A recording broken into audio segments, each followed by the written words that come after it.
when you split off from the Powers of Pain, you did get a world championship match against Hulk Hogan. And I don't think that would have happened if you weren't split up from the Barbarian. But what was that experience like having a championship match against Hulk Hogan in the height of Hulkamania?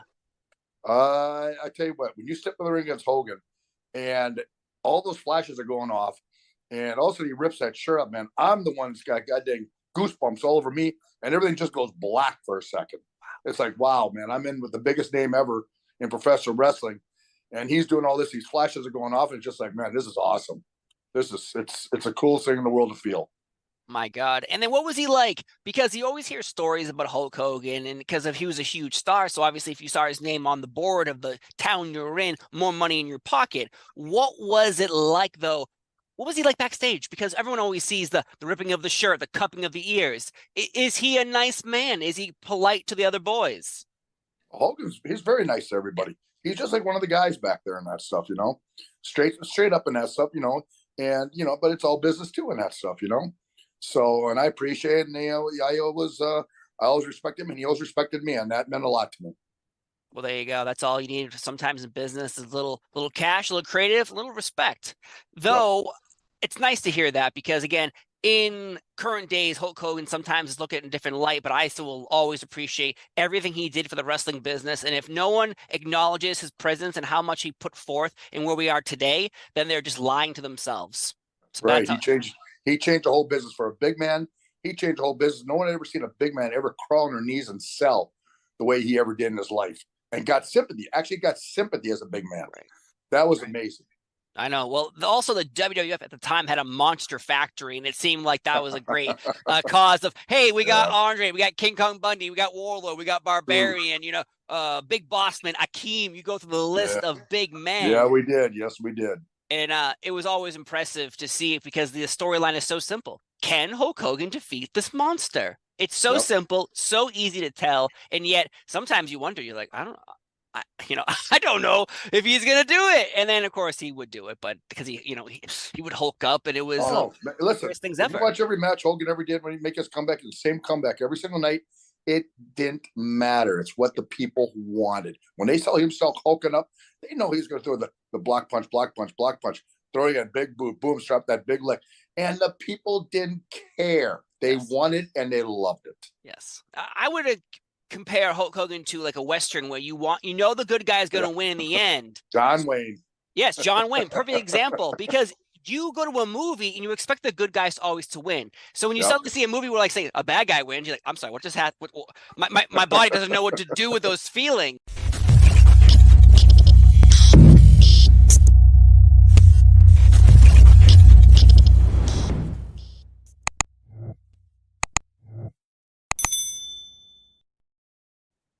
I've said this long before.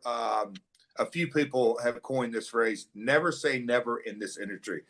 There was a time way back in my career that I'm going back to the territory days that you would say Jerry Lawler and Bill Dundee will never ever step foot in the same building, but they did it time and time again. So that's how you would have said, would Ric Flair ever go to the WWF way back when? It Yes. happened.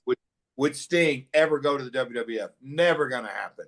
Would Sting ever wrestle in TNA? Never going to happen. It always ends up. It is professional wrestling, and that's the good thing.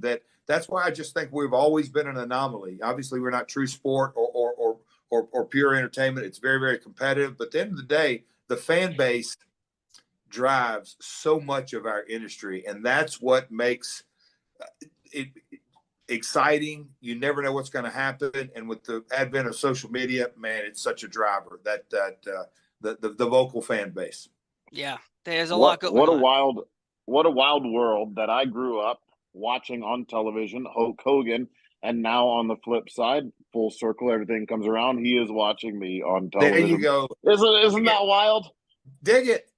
I love it. I love it. I know you keep doing it. Let's talk about it. It's a freak out. Yeah. Could we ever see Black Machismo in AEW? Is this a thing that we could possibly see? Buddy, all in. The quick answer to this: if you see Jay Lethal, Black Machismo is just an extension of his personality. But the outfit, the gear, the whole shebang, is that a trademark thing, or can we pull this off? Definitely pull it off, and you never know what's going to happen because I did already do the Black Machismo at All In, AEW's All In. So hey, you never know. I want to see it consistently. You know, I want maybe I get Jeff you. dressed as Miss Elizabeth. I don't know, but maybe we could. I was gonna go with Hogan, but I was like, nah, we're gonna do that question. Let's throw in Miss Elizabeth, who I absolutely adore and love so much.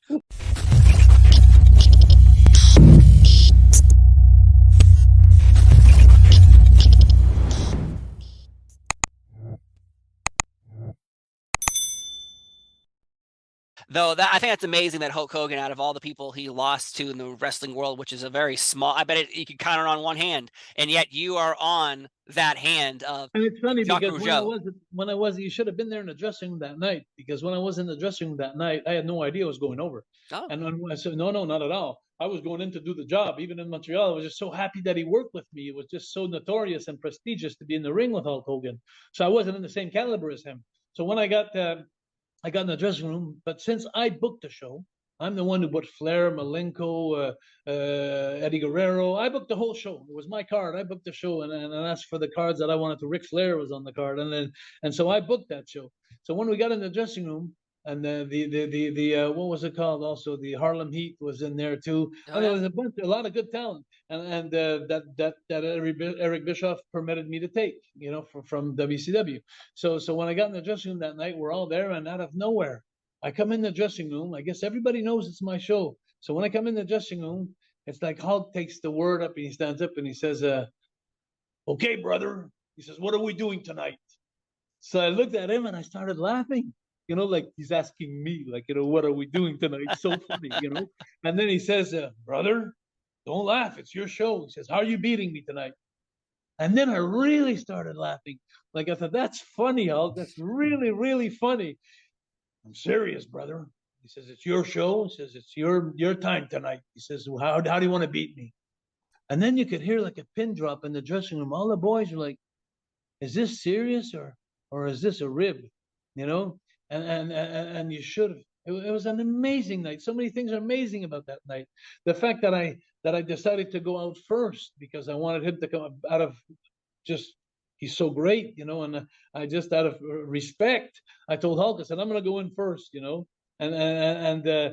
so I went in first, and I had my Quebec flag and my Canadian flag, and there was like 18,000 people, and it's so amazing because I know the business. I'm a smart man in the business, and I go into the ring with my flags, and I didn't call the shot. 99% of the people were booing me in my hometown. They were booing me, and I was the babyface. He was the heel. And when he came out, the roof, he was NWO, and he was Right. at the peak. And the roof just popped up. I never called a shot. What a slap in my face. And, so what I did is I kept working the match as a babyface, and he kept cheating. And at the end of the match, when I did the small package, because I beat him with the small package, about 60-70% of the people cheered for me. I went and I gained them back. It's like I regained them back. And when I left, and it's so funny because when I got back to the dressing room that night, I came in the dressing room, all the boys were gone. There was nobody left in the dressing room after my match. It's like nobody wanted to be there, or nobody watched the match, or nobody whatever. But it was funny. And when I left the building, this is the most memorable time for me in my whole life. For me, when I go up there, I'm going to bring this with me. And I want my kids to remember this. I don't know what the lesson will be, but they bring this with me. You know what? When you come out of the Molson Center, where the hockey players come out of the building, there's a big door, and the match is all over. When it's been over for a half hour, so now I'm coming out the ramp to come out, and the door opens, and there's about I don't know, there's thousands of people, and they're blocking the way, and they're going, "Hogan, Hogan, Hogan," and I'm going like, "Holy shit!" And then I start coming out my door, but they won't move. So with my car, I start pushing them slowly like this, coming out, pushing the people, going up the ramp. And next thing you know is the door shuts behind me, the door of the building. And I felt like I got scared. I got really scared. And I looked around, my wife was beside me, and something crazy happened. I just turned around. I looked at my wife, and don't ask me where that came from. I looked at my wife and I told her, I said, lock the door behind me. And I opened my door and I pushed the people in my door. So the people were surprised when I pushed the door. And like my wife couldn't believe that I did that. It was too late. I was gone. And when I got out of there, I went like this. And as soon as I got out of that car, I went like, and I went and I grabbed the guy's paper. And then I grabbed a pen and I wrote my name down. And then another paper showed up. And then another paper showed up. And then you wouldn't believe, I swear to God, may lightning strike me dead. About 2 minutes later, the whole people were screaming, Rougeau, Rougeau, Rougeau. I swear to God, that should be in a movie. That's a beautiful story.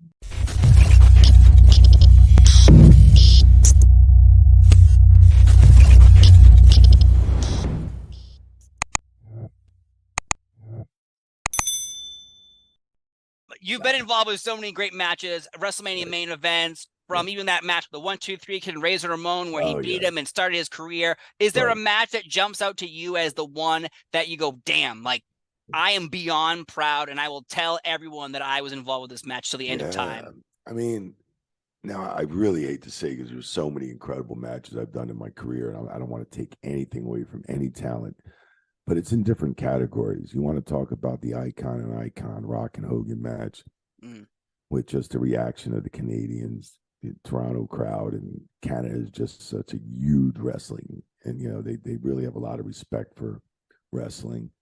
A lot of great wrestlers have come out of Canada, and the way they didn't forget about Hogan when he came out with that NWO entrance, and it was just, I had goosebumps. I mean, 2002, I'm in the business, 15 years, been refereeing since 87, and I'm fucking marking out in there. I'm marking out. Yeah. Goosebumps on the entrance. The way the crowd, 68,000 people, now we've done larger crowds before, after that, but this crowd at 68 made it sound like 200,000 people in that dome. And that's a big dome.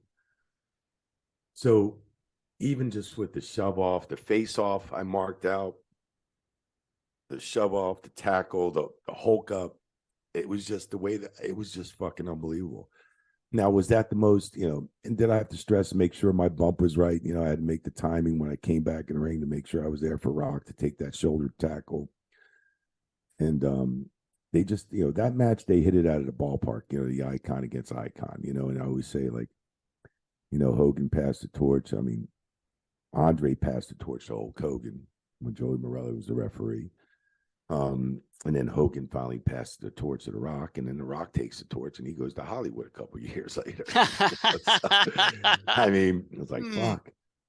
So, I mean, but there was so many that's not the best technical match I've ever done. There's matches with Eddie Guerrero and Chris Benoit and like I said, Kurt Angle, Shane McMahon, Kurt Angle, Brock Lesnar, Batista, Hunter, and so many other matches that I've done that are just Stone Cold and Shawn, The Rock and Stone Cold. And the first 10 minutes I did when I got the chair shot at WrestleMania and Earl took over. Just so many matches that are just different ways that are incredible to me. Yeah. You want to talk about biggest pop and the biggest reaction, probably Rock and Hogan. Yeah. That match, you can just close your eyes and listen to it, and it's electric. Like, you can't, and the problem with this too is some people are like, well, what's a great wrestling match? And it all determines on how you feel about what you consider great wrestling. Just catch can moves. This one, it's the audience. The audience, a punch, a kick, a back rake. Those are, people are going crazy. It was nuts. It was outstanding. And you're in the ring, and the energy, you can feel it. Like, that must be what, if you're gonna get high and do drugs, that must be what it's like, because that's the high. That's the high. It is. I mean, so many incredible matches with Shawn Michaels and Undertaker, and just all. I just can't say that. There's one. Rock and Hogan. Yeah, I just can't say one, because there's so many matches for there's technical matches, there's high flying matches, there's this, there's sometimes some of these matches back in the day used to come to the end of the point of WrestleMania with a great fucking storyline for the last year or so. But now the storylines are very, you know, much shorter. They do so many pay-per-views. You don't have much time to tell a story. I think in 1 month to the next pay-per-view, 2 months. Yep.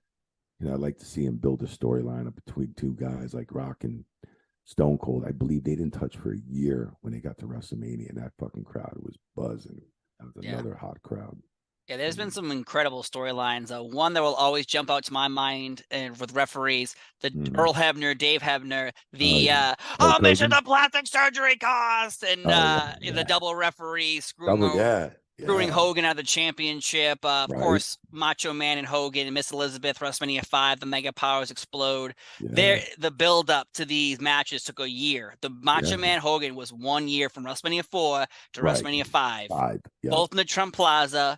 And it was a culmination of a storyline being built up between friends that turned into enemies because of lust in his eyes. And so that I agree with you on that. Even Cena versus Rock, I felt like they took time with for once in a lifetime because it was a whole year.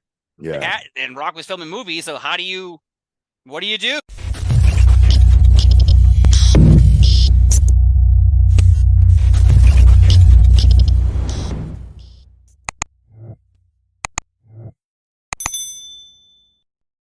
You know, and I don't need any bullshit. You know, just keep your word with me. I'll do everything I can, man, and then some. Right. You know, I'll deliver. I will deliver. You know, and I always have. So for him not to deliver on that one, it was huge with me. You know, it was bad enough that I got screwed over the Hogan thing. I couldn't wrestle Hogan because the crowd was split. Not my fault they don't like Hogan. You know, it's not my fault they're cheering for me. You know, let's get it out there and go. Hell, we were selling out. We only wrestled twice, and both of them were sellouts. So what the hell's the problem? And this is in '91 when you were a heel, correct? Right. It was before that, actually. Okay, because in this, you know, in the summer of '91, you turn a different page there where you were assisting the Ultimate Warrior to join the dark side to take on Undertaker, and eventually you were tricking Warrior into all these little games, and eventually you did turn. And I did hear a story when you were on Team Hogan at Survivor Series, and Hogan's like, I want to hold the snake. I want to be part of the snake, because Damien was over. You could have given the world title to Damien, and people would have been like, I'm down for this. Like, you know, let's do this. Damien versus Frankie, Coco Beware's Bird. Let's do this. WrestleMania. Yeah, I'm ready. So the perspective of Hogan, I think, you know, being jealous of you and the snake leads into a perspective of not giving you opportunities. And that's something in wrestling we always see, it feels like, where a wrestler is on the way up, but the wrestler who is up here is like figuring out how to keep this person down because they don't want their spot taken. Is that the perspective you had with Hogan? No, I don't think so. This was actually in '88, I believe. Oh, even earlier. Yeah, before I turned babyface the first time. Okay. This was right after the Steamboat incident stuff. We did a couple of things. We did some vignettes and stuff out in Phoenix, and it looked like we were going to go with it. And whenever I DDT'd Hogan on the snake pit, I had the snake pit going, and left him laying. And came to the back, and Vince was like, just stand right here and wait till these people come up and start cheering for Hogan. They'll chant his name, blah, blah, blah, blah. You guys are going to make so much money. I'm waiting. And I'm waiting. And I'm waiting. And then the people started chanting, DDT, DDT. That was the end of it. Wow. That was the end of it. Vince said, we're pulling the plug on this shit. Interesting. I know other wrestlers had that same kind of situation where they were in certain towns. Dino Bravo is a good example of, he was supposed to fight Hogan in, I believe, Canada at some location, and Hogan said, no, we're not going to do this because we're in Dino Bravo's backyard. They're going to cheer Dino. That hurts Hogan. But in reality, the internet wasn't even around. So like, how would the rest of the world know that people are chanting DDT in this one town or these two towns? Exactly my point, man. Yeah, but they just didn't want it at all. Interesting. Maybe not upsetting the Golden Goose at the time, possibly. They said that, you know, it hurt their marketing. Well, make more stuff on me then. Right. Who hurts whose marketing? The WWF? Right. Or Hulk Hogan's? Both. It sounds like, you know, when you're chumming out Hulk Hogan workout systems and tank tops and shirts and headbands and teddy bears. Well, why not do the same thing for Jake the Snake? You had a little burlap sack bag that came with a rubber snake that it was so hard to find, but when you found it, it was like, oh my God, you know. You know, I had that as a kid too. So there's many aspects around the situation that involves you and Hogan, because I always heard that Survivor Series story where he wanted to grab the snake and hold it with you, and there was some sort of like miscommunication of like, no, this is my gimmick, this is my snake. Well, you're not gonna steal what I'm doing. I'm not gonna let him hold the snake. Right. No way in hell. In fact, the story behind the scenes was Vincent came to me and asked me if I could get a bigger snake because he wanted all four of us to hold it. He wanted Hogan to hold the head, me behind Hogan, and then Demolition behind me. And he wanted us to walk to the ring, all four of us carrying a huge snake. Well, I thought to myself, this screws my gimmick. Right. So I said, okay, I got to do what the boss said, get a bigger snake. He didn't say how big, though, did he? So I got a bigger snake. I got a 28-foot anaconda that weighed about close to 400 pounds. You know, his head was ginormous. He could have swallowed one of us. That's how big he was. And when that thing came out, Vince went, oh my God, hell no, get it out of here. Get it out of here. Well, Vince, I did what you asked. Yeah. Wow. Yeah, man, you gotta be more specific. If you're gonna screw with someone's cash, you better be more specific. How big you want this snake. That's interesting. I always heard that Survivor Series story, and that's always a very weird perspective, because when you're on top, you want to stay on top. But, you know, there's always a list of wrestlers people put together, and you're always on it with $1 Million Man, even Mr. Perfect, wrestlers who never won the world title. Right. But then the argument turns into, well, they're like, well, they didn't need it. And I've heard that on a podcast. They don't need it. What? They don't need more money in their pockets? What? They don't need more merchandise sales? What do you mean they don't need it? What are you talking about? Like, how do you feel about that perspective when people are like, oh, well, Jake was so popular, he didn't need the world title. Well, Hulk Hogan was still popular too. Why did he need the championship? Exactly. It's all bullshit. Thank you. I just want to clarify that you believe it also, that it is bullshit, because as a Jake the Snake fan and still a supporter of you still to this day, it's crazy to think would be like, well, they didn't need the belt. Yeah. Okay. I'm not a chump. Right. I'm not a chump, man. I know what I'm doing out there.